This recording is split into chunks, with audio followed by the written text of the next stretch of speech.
सुबह का वक्त था और सब जानवर खाने की तलाश में अपने घरों से निकल रहे थे। बिग शो हिरन अभी तक सो रहा था, उसके साथी भी मैदान की तरफ जा रहे थे। बिग शो की दोस्त बेलू ने उसे उठाने की कोशिश की और कहा, कब तक सोते रहोगे? सब जा रहे हैं, तुम भी उठो, उनके साथ मिलकर चलते हैं। बिग शो ने करवट बदली और ऊँघते हुए कहा, तुम लोग चुल्लू में थोड़ी देर में आता हूँ। बासु ने मुँह बनाते हुए कहा, सुस्त कहीं का, हर वक्त सोया ही रहता है।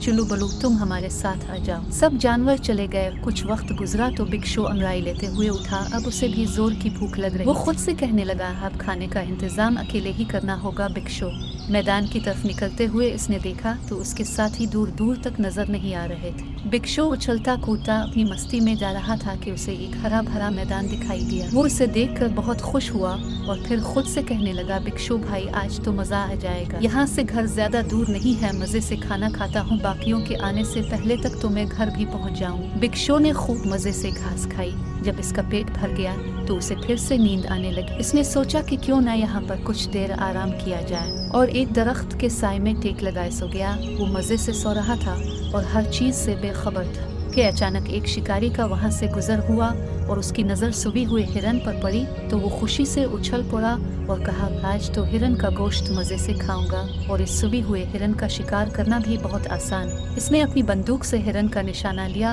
और फायर कर दिया। गोली की आवाज़ सुनते ही बिग शो की आंख खुल गई। इसने भागने की कोशिश की लेकिन देर हो चुकी थी। गोली इसकी टांग में जा लगी। जख्मी होने की वजह से वो ज्यादा तेज न भाग सका और कुछ दूर जाकर जमीन पर गिर गया। आसमान की तरफ देखते हुए वो सोचने लगा, काश मैंने इतनी सस्ती से काम ना लिया होता और अपने दोस्तों के साथ चला जाता और वही मैदान में ना सोया होता। इस सस्ती की वजह से मुझे कितना बड़ा नुकसान उठाना पड़ रहा है। अब वो शिकारी मुझे पकड़ने आता ही होगा। उसने उठने की कोशिश की लेकिन वो कामयाब ना हो सका। तने में शिकारी भी इसके पास पहुंच गया, उसे उठाया और अपने दोस्त के पास ले गया। दोनों ने मिलकर उसे ज़ब्ह किया और मजे ले लेकर हिरन का गोश्त खाया।